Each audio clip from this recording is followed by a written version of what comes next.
Talk to me about there's one crucial reason that you should not choose an instructor, and that starts with a C and it ends with convenience. That 100%. Talk to me about that. I get the aspect of it being a parent, like you want to go somewhere that is easy accessible. What I tell, and I talk to my wife about it because I work nonstop, is like I was taught a long time ago that the best ability is availability. And so if somebody is traveling in, I will make room and I will make time for them. It's because it's not easy even coming from Nolensville to Murfreesboro. Yeah. It's not always easy, but you will, if you find a product that you like, you got to stick with it. Mm-hmm. Getting reps is not a thing. Going to somebody for reps is not a thing. You're wasting time, wasting money. You have to have somebody who will articulate a game plan for you, tell you where we need to go, and tell you how we're going to get there. And if that's over the phone, call them. Doesn't always have to be in a cage. Text them, send them video. And then when you can get in the cage with them, get in the cage with them. I don't expect people, because we have a couple that come up from like Huntsville. I don't expect them to come up from Huntsville, on a Tuesday at 7:30 at night. Now they're not getting back till, midnight, 11:30. But I need to be available with them through my phone, through video. That way, when they come back, it's not the first lesson all over again. That's awesome. Because that's the same thing as going to get reps. Now you're just wasting your money because we're doing lesson one over and over and over. Yeah. Like we've got to be able to build on this. Yep.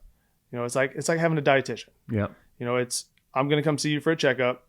We'll keep in touch throughout the week, see if we're progressing the way we need to. We'll come back in. We'll set new goals. Yeah. I'll send you back out. You'll do your stuff. Come back in. Let's set new goals. That's good.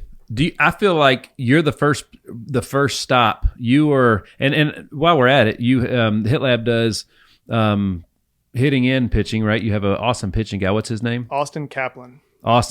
So you got hitting and pitching. A lot of times, and then there's strength trainers out there, right? Which I think phenomenal. Ethan, Aaron Hines. That's who. Awesome guy. Ethan loves working with him. Premier Performance Training out in with the mayor of fitness in Williamson County. We call him. Just a great dude. But I feel like, a lot of times you might be telling a player, this is, here's what you need to be doing with your body, but they're not physically strong enough to do it. And that's where I feel like you're the first stop on the journey to finding out. But I think you got to go to you first before you go to the strength trainer. How do you feel about that? Either way, realistically, Okay. My job is to talk to whoever their strength coach is and be like, hey, this is what I see in the box. This is what he's not able to do. He's unable to hold the ground or whatever it may be. Yeah. My job is like, hey, not overstepping, but he has no stability in his lower half. So I stay in my lane that way and let them handle it. Now, if it's something that isn't being handled in the weight room, I've got stuff I can do to help hitting wise. But it comes down to communication. This is not a one-man show. This is, think about when you go to the doctor, how many people you see, right? That's a great example. Yeah. That's what it is. Like you go see, and everybody has to communicate. Imagine if they just didn't talk to each other. As a guy that's seen thousands and thousands and thousands of insurance claims, I think that they need to get better. It's bad. Yeah. It's a lot of problems, man. It's bad. So our job and even with Aaron's, we're the private sector. Yeah. We're behind the curtain. Go win at your high school, go win in college, go win where you travel. But for that to happen, for you to be successful, I've got to be able to talk to everybody. Yeah. The player, the parent, the strength coach, the on-field coach, whoever it may be, I've got to be able to have a conversation with everybody. That's great. And if we can get this divide of high school versus travel versus private sector out of it, is when players are truly going to be successful. Wow. That's right. The good players are always going to be good, but the guys who are in the middle, those are the guys who need the most attention from everybody around them. That's great. Because if not, they're just working hard. That's right. That's right. It's not a work ethic thing. It's a communication thing. And it's not a communication thing with a 16-year-old. Yeah. I won't blame a 16-year-old. Who's talking around him. So let's talk a little bit about the HitLab, what it's like working with you. You can work with individuals. You work with small groups. Do you do team stuff too? We just added some team stuff. So I do the normal one-on-one, 45 minutes in an hour. I do small group stuff. I won't go over 3. I feel like it gets a little too slow.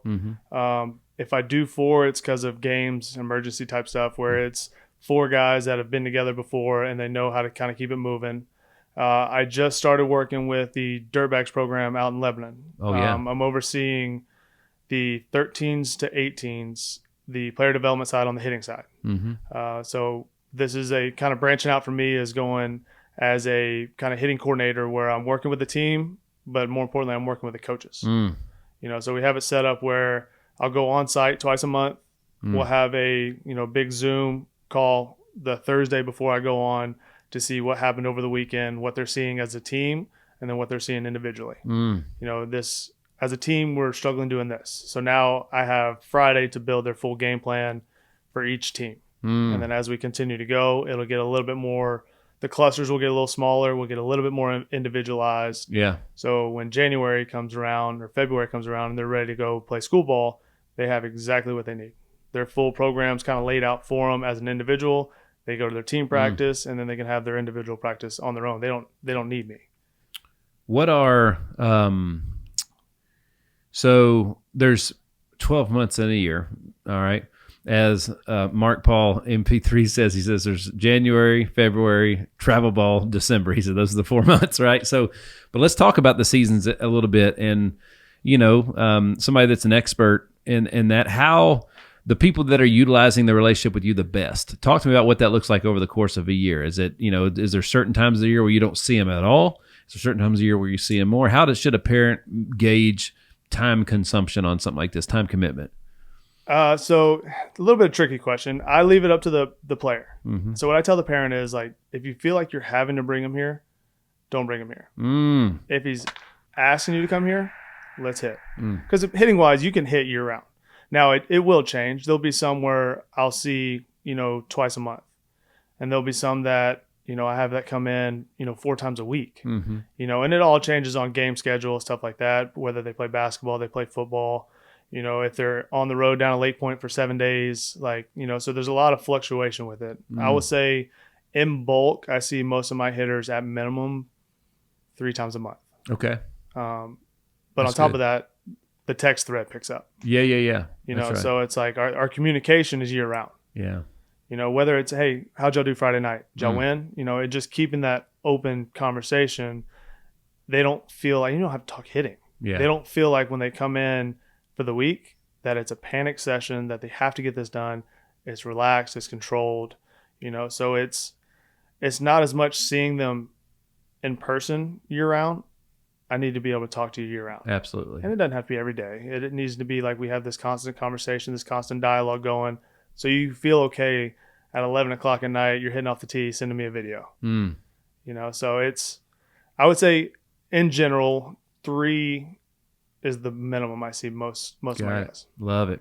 You know, there's a lot of opinions about, you know, in season and what that works like. And I'm like, man, like definitely preparing for the season is great, but then like when things are going good, being able to unpack why, and then when you are struggling, you're seeing the person that you worked with in the off season. It just seems like it's a faster way to keep things on track, to build up that consistency, just that relationship for feedback. I understand why in the summertime, if you're playing 30 days a month, you know, right, it might be hard to get out there and talk with you and talk with your instructor or whatever. But like, man, it's, for me, having access to those people in season was massive. Absolutely. I tell all of our guys, I train them in the off season to build the relationship for in season. If I could just teach in season or just coach in season, I would do it. I love approach. I love game planning. That's the side I miss in baseball that I don't get full access to anymore. Just being on the private side with no teams. I miss that side. Hey, we're going down Friday. We got, you know, a lefty throwing 96. You know, it's like, all right, how can we plan for it? What do I need to do today and tomorrow? And then pregame. That is I love that part of it. You know, but I can't get that part if I don't have your trust October, November, December. Thanks for tuning in. Like and subscribe for more, and visit nickhyder.com.